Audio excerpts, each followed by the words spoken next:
कर्नाटक के पूर्व डीजीपी ओम प्रकाश की हत्या से इस समय पूरे राज्य में हड़कंप मचा है।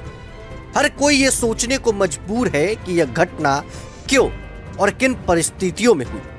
आखिर क्यों अपनों ने ही घर के बागवान का बेरहमी से कत्ल कर डाला। पुलिस के पूछताछ में डीजीपी के कातिल पत्नी और बेटे के अलावे वारदात की कहानी तो बताई, लेकिन कुछ कहानियां ऐसी भी हैं जिन्हें अभी तक रिकॉर्ड पर नहीं लिया गया, जबकि इन्हीं कहानियों में वारदात की सच्चाई छिपी हुई है। प्रसंग उठा है तो आइए हम उन्हीं कहानियों को जानने की कोशिश करते हैं। इससे पहले जान लीजिए कि पूर्व डीजीपी ओम प्रकाश की हत्या कैसे हुई। बेंगलुरु पुलिस के मुताबिक शनिवार को पूर्व डीजीपी ओम प्रकाश और उनके पत्नी के बीच झगड़ा हुआ था। इसके बाद पूर्व डीजीपी अपनी गाड़ी में बैठे और अपनी बहन के घर चले गए। उनकी बहन भी तलाकशुदा है, एक निजी कॉलेज में प्रोफेसर है। रविवार की दोपहर उनकी बेटी वहां पहुंची, उन्हें मनाकर घर ले आई, लेकिन घर पहुंचने के बाद फिर झगड़ा हो गया। ओम प्रकाश की पत्नी पल्लवी ने 8 से 10 बार चाकू घोंपकर उनकी जान ली। पल्लवी ने चाकू से उनके सीने, पेट और हाथ पर वार किए। इससे पूरे घर में खून नजर आने लगा।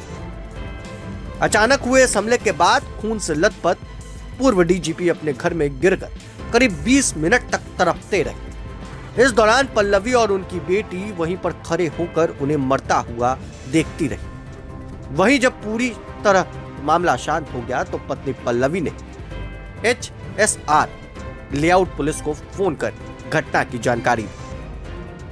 इससे पहले पल्लवी ने एक अन्य पूर्व डीजीपी की पत्नी को वीडियो कॉल कर कहा कि उसने मॉन्स्टर को हमेशा के लिए खत्म कर दिया। इसके बाद मौके पर पहुंची पुलिस ने पत्नी और बेटी को हिरासत में ले लिया। जरूरी पूछताछ के बाद रविवार को उन्हें अरेस्ट किया। मूल रूप से चंपारण बिहार के रहने वाले पूर्व डीजीपी ओम प्रकाश ने बेंगलुरु में काफी संपत्ति बनाई थी। डीजीपी रहते हुए उन्होंने काली नदी के किनारे 3 एकड़ से अधिक जमीन खरीदकर भव्य फार्म हाउस बनाया था। इसके अलावा भी कई अन्य संपत्तियां उन्होंने पत्नी और बेटी के नाम बनाई थी। ऐसे में सवाल उठता है कि आखिर ऐसी नौबत क्यों आई जिसमें उनके अपने ही दुश्मन बन गए। इसका जवाब उनकी पत्नी पल्लवी ने IPS फैमिली व्हाट्सएप ग्रुप में दिया। लिखा है, मेरे पति मुझे और मेरी बेटी को बहुत प्रताड़ित कर रहे हैं।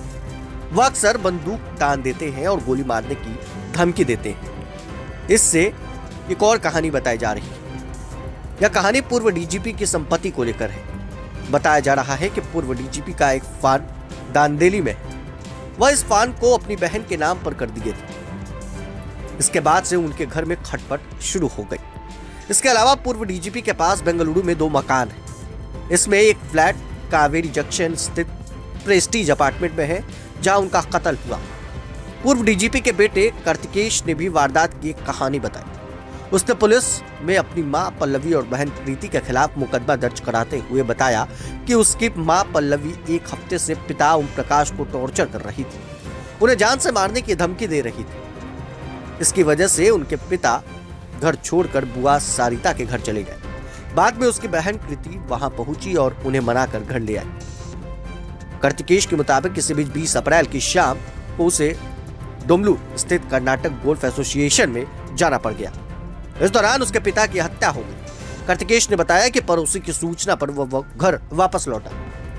देखा तो घर पर पुलिस और आम लोग मौजूद थे। वहीं उसके पिता का शव खून से लथपथ था। पुलिस सूत्रों के मुताबिक पूर्व डीजीपी ओम प्रकाश एक रंगीन मिजाज अफसर थे।